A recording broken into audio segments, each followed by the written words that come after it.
Assalamualaikum warahmatullahi wabarakatuh. Alhamdulillahirrabbilalamin. Rekan-rekan mahasiswa semuanya dan rekan-rekan pemirsa yang dirahmati oleh Allah Subhanahu wa taala. Pada kesempatan kali ini kita akan melanjutkan kajian kita tentang hukum perkawinan di Indonesia.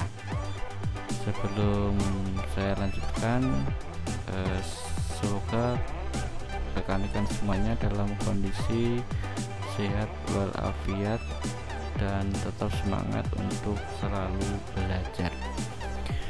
Rekan-rekan mahasiswa dan rekan-rekan semuanya yang berbahagia, pada sesi ini kita akan membahas putusnya perkawinan atau perkawinan itu putus.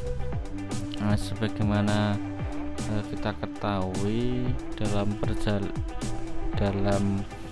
perjalanan perkawinan itu memang tidak semua perkawinan itu dapat mencapai tujuan ya, yang diidam-idamkan sebagaimana awalnya, yaitu mencapai keluarga yang sakinah mawaddah warohmah, atau mencapai keluarga yang bahagia kekal berdasarkan ketuhanan yang Maha Esa.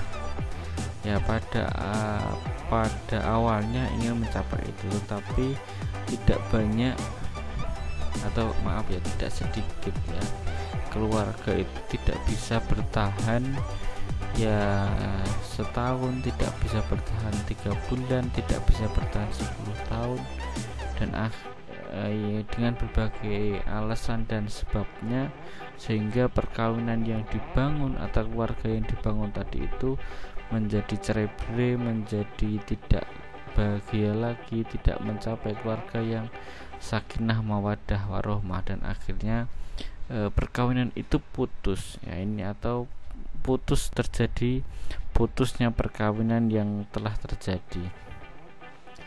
Rekan-rekan yang berbahagia, jadi begitulah. Jadi perkawinan itu yang terjadi atau keluarga yang telah dibangun tentunya membutuhkan perjuangan untuk bisa mencapai keluarga yang bahagia kekal berdasarkan ketuhanan yang Maha Esa. Oke, kita lanjutkan pada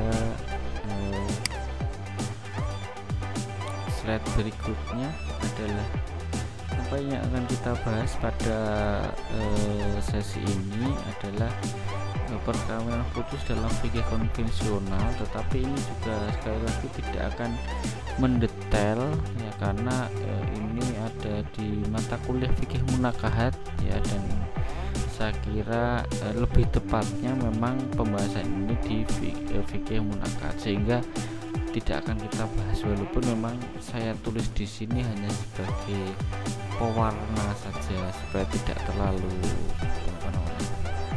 supaya bisalah ada hubungan begitu ya, untuk bisa memberikan gambaran bahwa itu ada hubungannya begitu saja, tapi tidak akan kita bahas secara detail.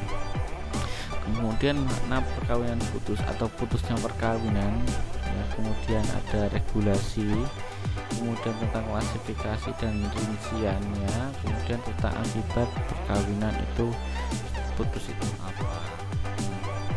Jadi kalau kita baca di Quran atau di ayat ya,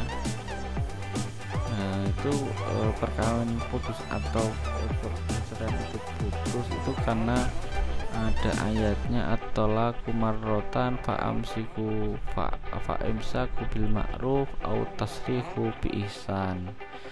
Jadi tolak itu 2 kali, maka fa'imsaku bi ihsan, maka lepas tahanlah dengan cara yang ma'ruf gitu ya, au tasrihu bi ihsan. Jadi bergaulilah itu dengan cara yang baik, wa askinuhunna min haitsu sakantum ya. Jadi intinya ayat-ayat ini adalah mengingatkan untuk selalu berbuat baik kepada istri-istri ya, para sahabat pada waktu itu, dan tentunya juga berlaku pada masa ini untuk bisa ya menasihati mereka dulu, kemudian berbuat baik kepada mereka dulu dengan berbagai cara, barulah kemudian kalau tidak bisa itu barulah kemudian dicerai gitu ya, barulah dicerai sehingga perkara itu putus gitu ya.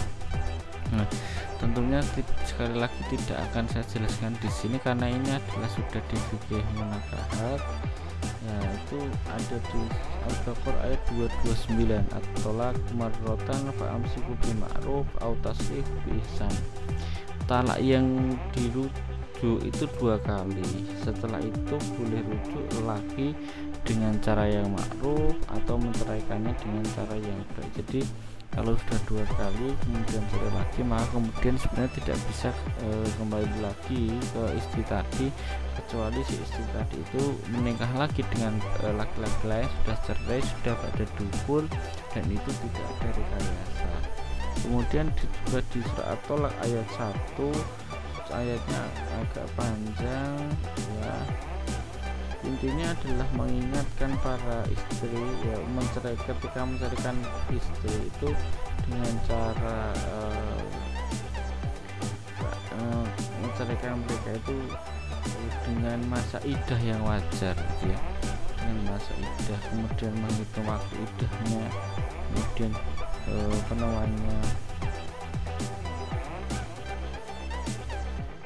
selama masa iddah itu harus menjaga perbuatan-perbuatan untuk tidak melanggar hukum-hukum Allah gitu ya. Yang itu adalah pesan dari Thalaq ayat 1 gitu ya. Kemudian juga di Quran Thalaq ayat 6 ya, tempatkanlah mereka pada para istri kamu bertempat tinggal menurut kemampuannya, ketika masa tunggu itu mereka berhak untuk mendapatkan tempat tinggal ya, menurut kemampuan suami yang menceraikan tadi, dan jangan menyusahkan mereka, jangan membuat sedih mereka gitu ya. Berikanlah mereka nafkah gitu ya, sampai kalau dia mengandung, berikanlah nafkah sampai dia lahir gitu ya. Kemudian jika kamu punya anak masih menyusui, maka berbayar itu biaya penyusuan itu, dan musyawarahkanlah dengan cara yang baik ya. Dan jika kamu memenuhi kesulitan, maka perempuan lain boleh menyusukan anak itu untuknya gitu ya.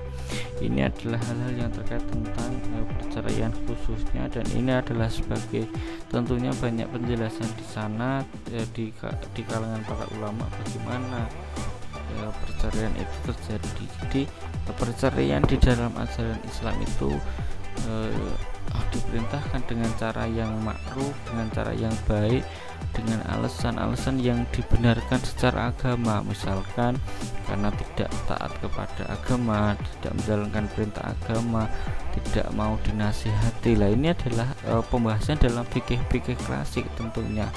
Dan ketika menceraikan itu ada waktu iddahnya berapa lama, dan itu semuanya ada di fikih klasik saya kira, dan penjelasannya saya kira sudah cukup jelas di mata kuliah fikih munakahat. Yang akan kita bahas pada sesi ini adalah hukum positifnya, yaitu di dalam undang-undang perkawinan. Nah, perlu teman-teman ketahui bahwa memang ini adalah sesuatu yang menarik untuk kita kaji. Kenapa?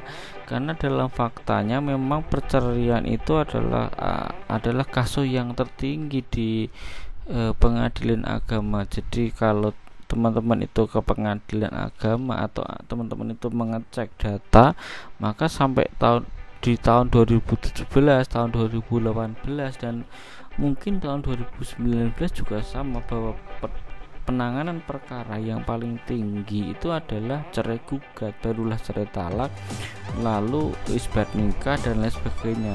Jadi perkara perkawinan itu selalu paling tinggi dibandingkan dengan perkara-perkara yang lain ya. Maka saya tekankan di sini ya, disitulah pentingnya mata kuliah ini. Kenapa? Karena kalau teman-teman itu ke pengadilan agama nanti misalkan PPL atau mungkin bekerja di pengadilan agama, ilmu yang dipakai itu akan lebih banyak pada hukum perkawinan ini, termasuk mata kuliah fikih munakah, karena sekali lagi banyak masalah perkawinan itu yang muncul di sana. Dari tadi ada cerai talak, cerai gugat, harta bersama, isbat nikah, kemudian kewarisan, pengasuhan anak, izin poligami, kemudian baru ekonomi syariah gitu ya, kemudian pembatalan perkawinan, hibah, pengasuhan anak. Ini adalah deretan pada tahun 2018. Yang 2019 belum saya akses, nanti teman-teman bisa akses di laporan pengadilan agama di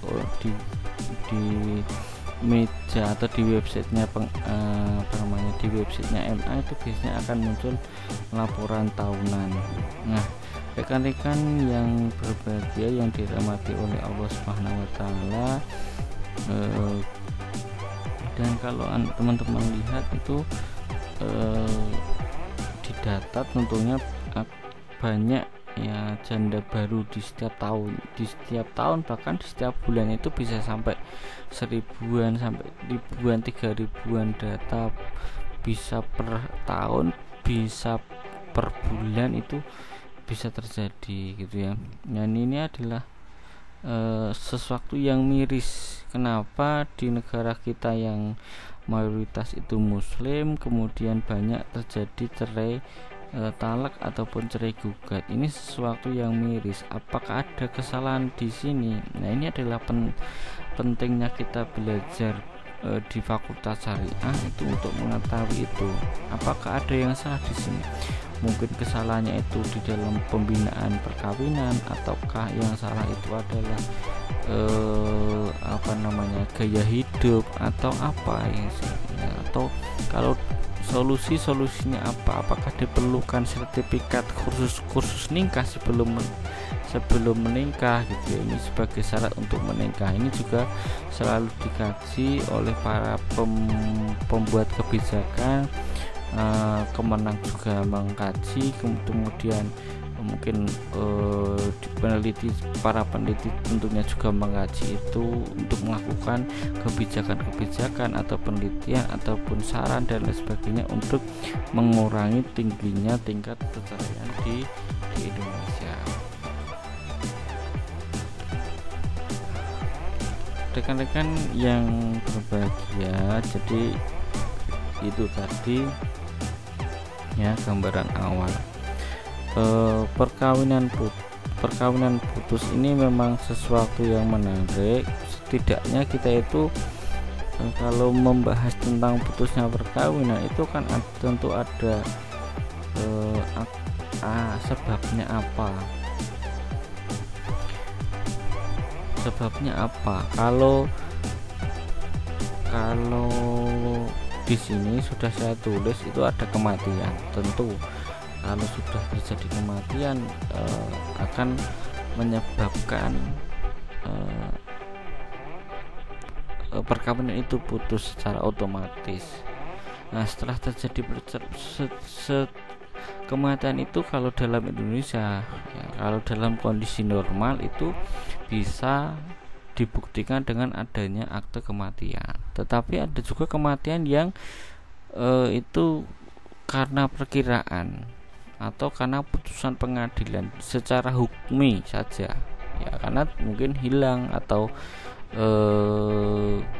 tersesat sehingga setelah sekian lama tidak kembali pulang, maka kemudian dihukumi oleh hakim itu kemudian meninggal dunia. Jadi matinya ada mati hakiki, ada mati hukmi. Hakiki dia benar-benar mati, diketahui matinya. Ada yang secara hukmi itu secara hukum. Atau kenapa secara hukum? Karena diputuskan oleh pengadilan atau lembaga tertentu yang dipastikan meninggal dunia, dihukumi saja mati gitu. Nah, kemudian ada juga karena perceraian. Perceraian itu kalau di Indonesia ada dua, ada cerai talak, ada cerai gugat, kan begitu kalau di pengadilan agama ya. Di di hukum acara begitu ya. Ini kan istilah-istilah dalam hukum perkawinan. Kalau di agama kita atau di fikih klasik itu ada talak itu yang mengucapkan itu suami. Kalau khulu ini kan istri yang meminta untuk ceraikan begitu. Kalau di pengadilan itu istilahnya cerai talak itu berarti permohonan suami kepada istri supaya suami kepada pengadilan untuk menceraikan istrinya. Kalau cerai gugat itu berarti istri yang menggugat suaminya supaya terjadi perceraian. Itu berbeda istilah. Nah, kalau terjadi perceraian itu kemudian yang muncul ada hak asuh anaknya itu kalau punya anak diasuh siapa, kemudian ada harta bersama yang perlu diselesaikan kalau memang ada harta bersamanya. Harta bersama sudah kita bahas ya pada tema sebelumnya. Kemudian ada waktu tunggu ya, terutama kalau ditalak ada waktu tunggu itu juga bervariasi ketika hamil,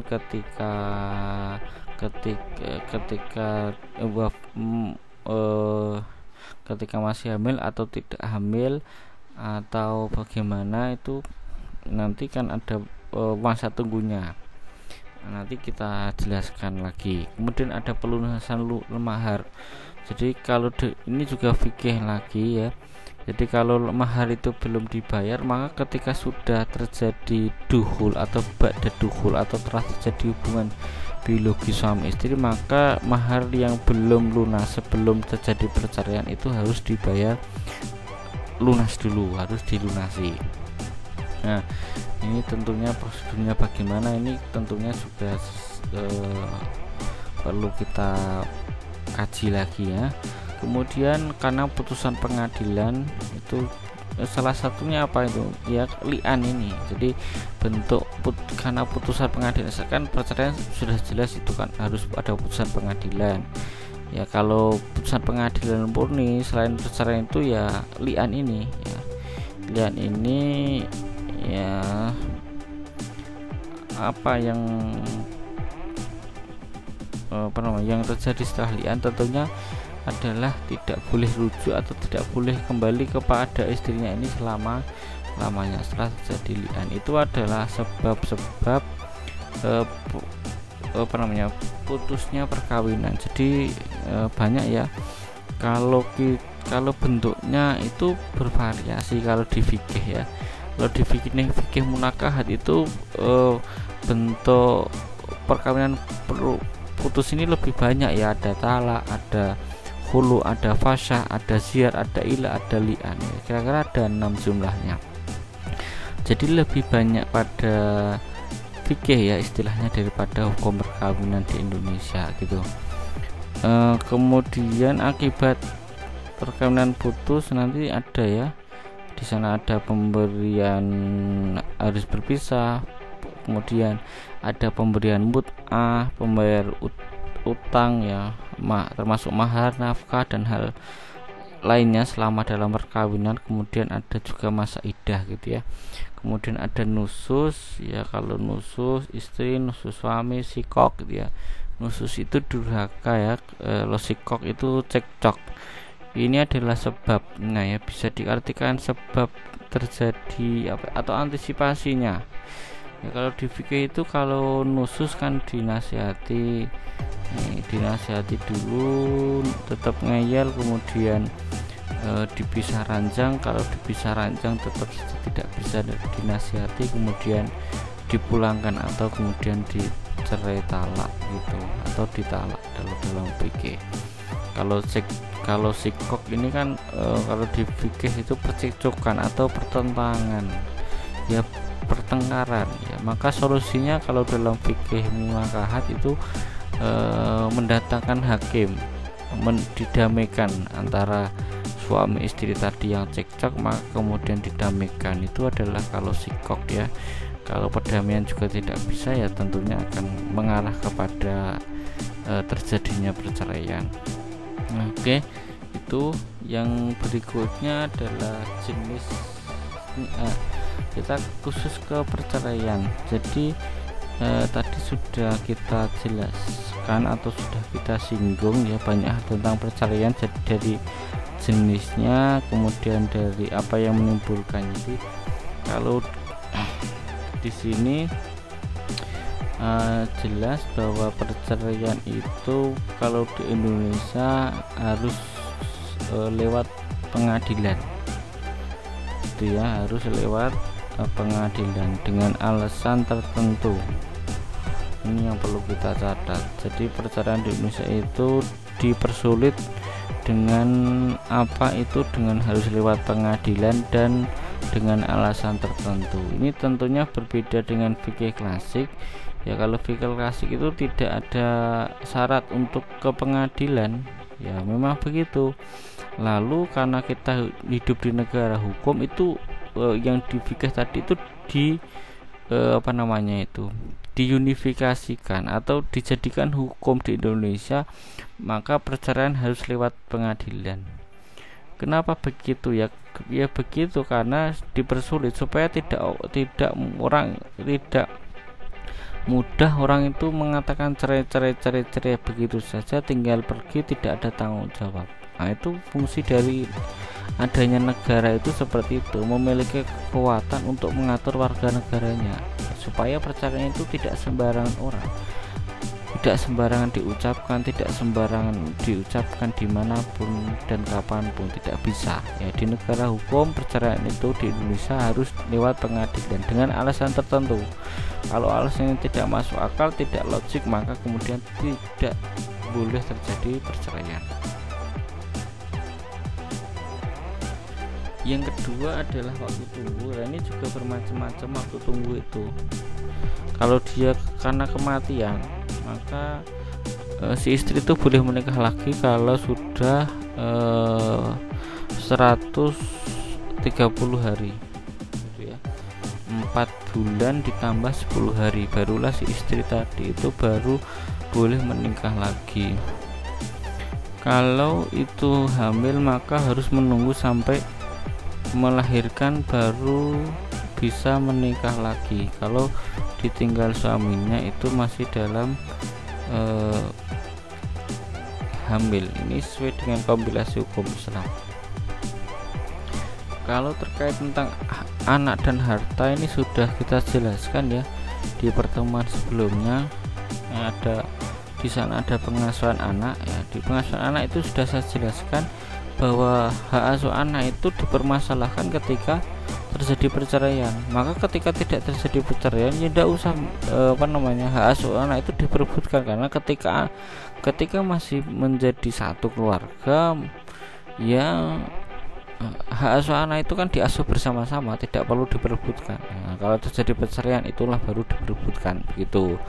Jadi jangan salah paham. Kemudian kalau harta bersama juga sudah kita jelaskan apa harta bersama itu, kemudian apa maksudnya, kalau dalam fikih seperti apa, kalau dalam hukum perkawinan itu seperti apa, lalu pembagian harta bersama itu bagaimana, seberapa, itu sudah kita jelaskan semuanya. Nah, saya kira cukup jelas di sana lah. Yang berikutnya adalah jenis talak. Nah, jenis talak ini juga bermacam-macam gitu ya. Dasar hukumnya ada tentunya, di mana itu di kompilasi hukum Islam. Ya, ada talak 1, ada talak 2, ya, ada talak 3 ya. Talak 1 itu seperti apa ya? Talak 1 yang merupakan talak di mana suami istri diperkenalkan untuk rujuk kembali atau kawin kembali. Talak 2 itu ya talak 2 diberikan dalam hal talak 1 telah diberikan sebelumnya dan mereka telah rujuk kembali, kemudian suami ingin mentalak kembali istrinya. Talak 2 juga diperkenalkan untuk rujuk atau kawin kembali. Nah, kemudian ada talak 3. Talak 3 itu talak di mana jika suami telah menjatuhkannya talak 3 kepada istrinya dan perempuan itu tidak halal lagi baginya untuk dikawini kembali sebelum perempuan itu kawin dengan laki-laki lain ya. perjatuhan talak 3 tidak harus berurutan. Bisa saja suami langsung menjatuhkan talak 3 kepada istrinya. Nah, kemudian cara rujuk kembali atau kawan kembali. Nah, rujuk kembali terjadi hubungan suami istri antara seorang suami dengan istri yang telah ditalaknya dengan mengucapkan saya kembali kepadamu, ya, atau si suami di hadapan dua orang saksi laki-laki yang adil.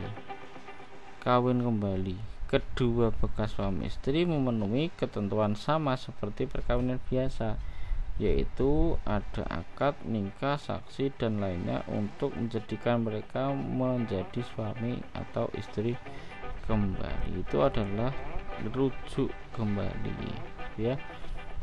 Nah, itu definisinya atau jenis-jenis dari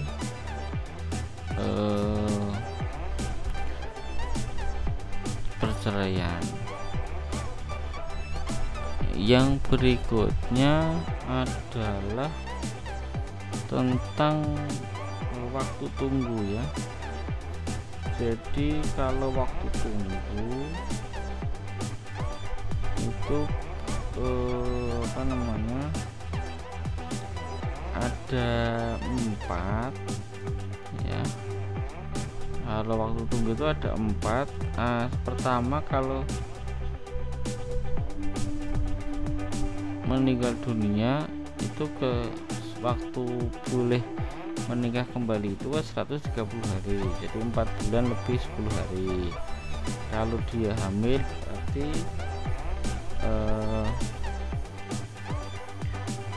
sampai melahirkan baru boleh menikah lagi. Kalau dalam kondisi dia itu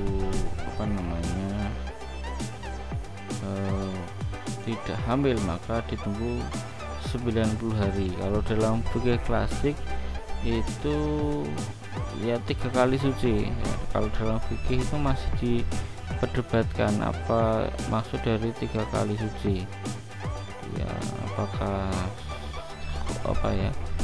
kuru itu 3 kali suci atau kuru itu suci, ya. Ini tentunya kan berbeda, ya. Kalau dalam KH itu sudah jelas lamanya adalah 90 hari. Nah, kemudian tidak ada masa iddah itu kalau suami istri itu terjadi perceraian dan belum terjadi duhul atau qabla duhul, maka di sana tidak terjadi masa iddah, itu masa tunggu. Perceraian. Kemudian yang berikutnya, alasan perceraian. Ini juga menarik untuk kita kaji karena alasan perceraian itu bisa kita baca di pasal 116. Tapi poin-poinnya itu di sini, yaitu antara lain adalah karena moral, karena pidana, karena pertengkaran, ekonomi, ya. Kemudian poligami, murtad, ya, ekonomi, ada talak. Jadi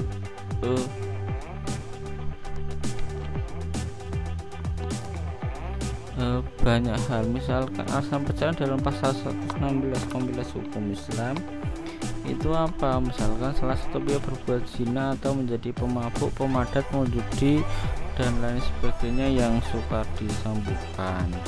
Salah satu pihak meninggalkan pihak lain selama 2 tahun berturut-turut tanpa izin pihak lain, ya, dan tanpa alasan yang sah antara hal atau karena hal lain di luar kemampuannya. Nah, salah satu pihak mendapat hukuman penjara 5 tahun atau hukuman yang lebih berat setelah perkawinan berlangsung. Salah satu pihak melakukan kekejaman atau penganiayaan berat yang membahayakan pihak lain, ya.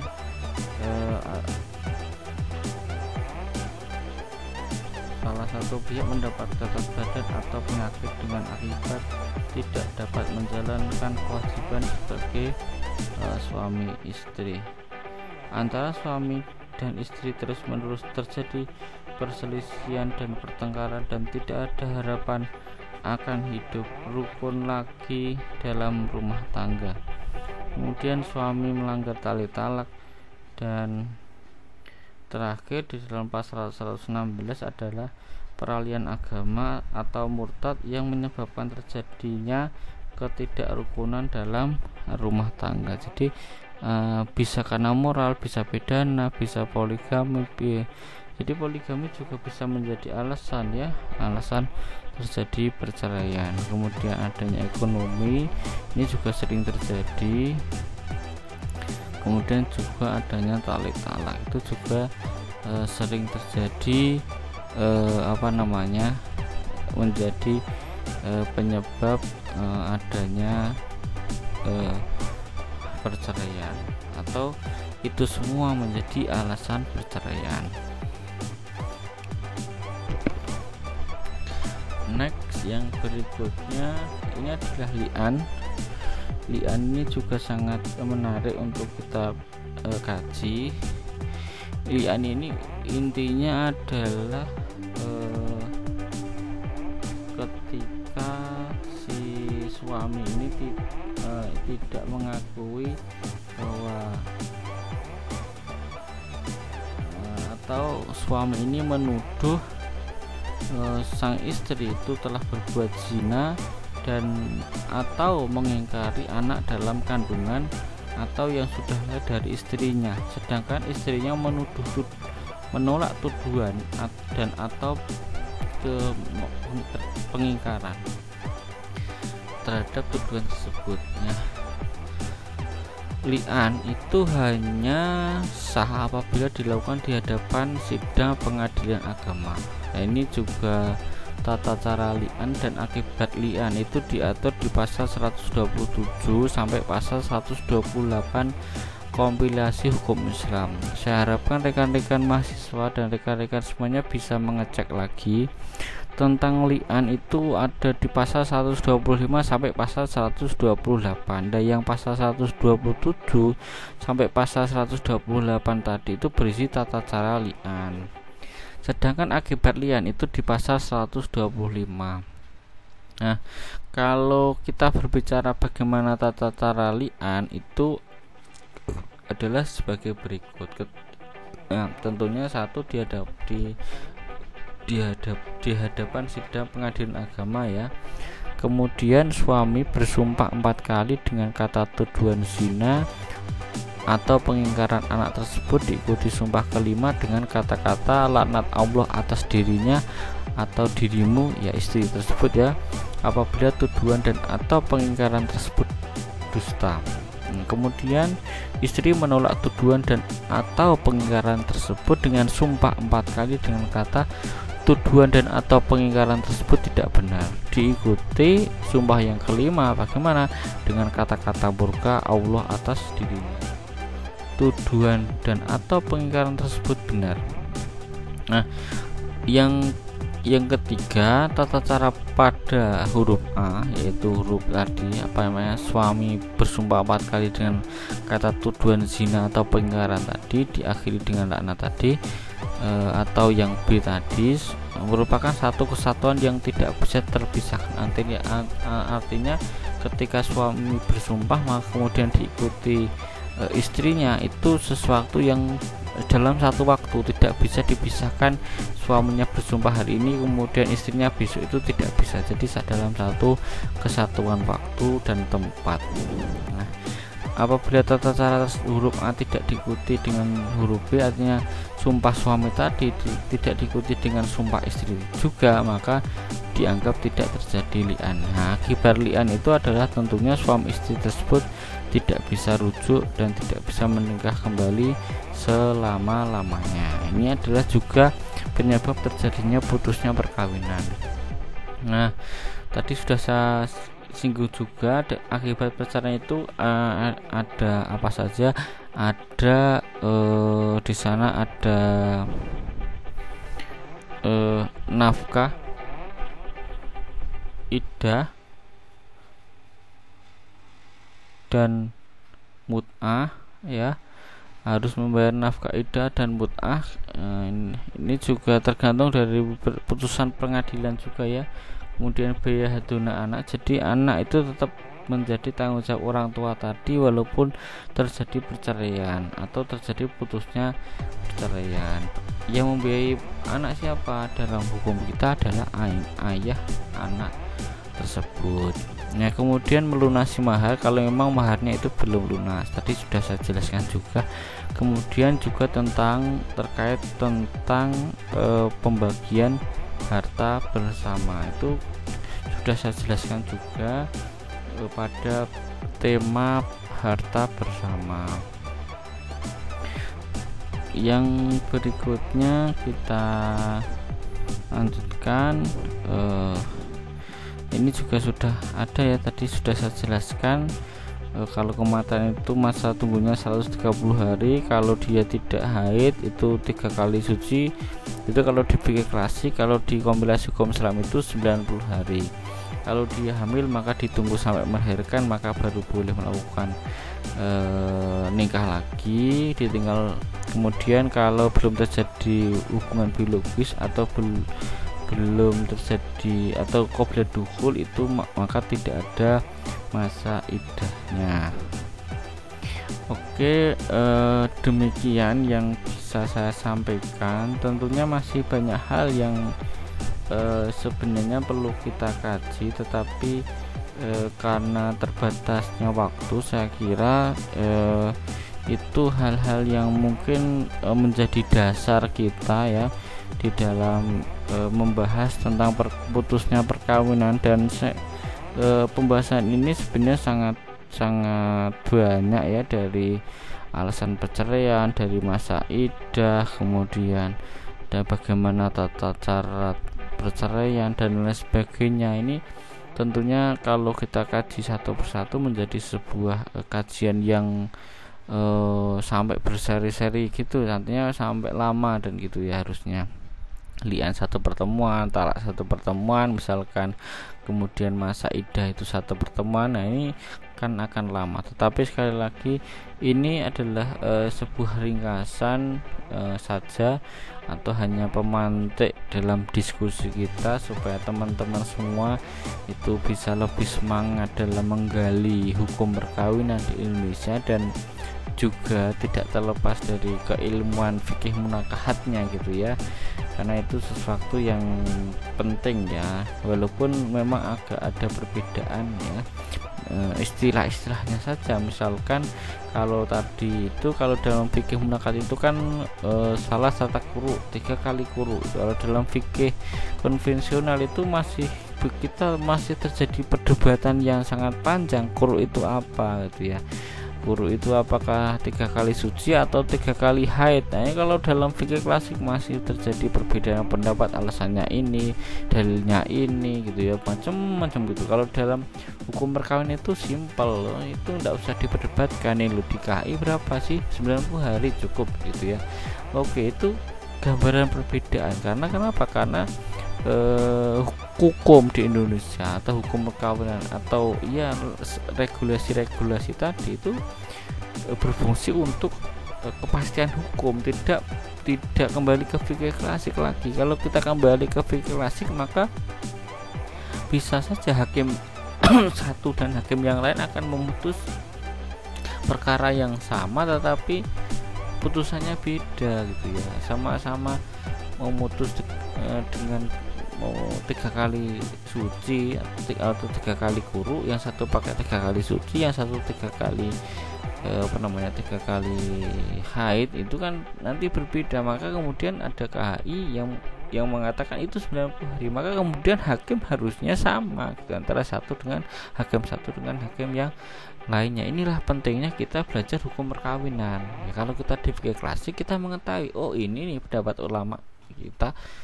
kita seperti ini nih, bagaimanakahnya begini nih, hukum perkawinan kita begini nih bunyinya. Nah, maka kita harus tahu itu semuanya supaya kita lebih bijak, lebih memahami ya perbedaan-perbedaan itu, sehingga kita bisa mengambil hikmahnya yang terbaik bagi kita. Kapan kita harus menjelaskan fikih klasik itu, kapan kita harus menjelaskan hukum positif kita atau hukum perkawinan kita ini. Oke, saya kira demikian. Semoga yang sedikit ini bermanfaat kepada kita semua. Tetap semangat, tetap sehat.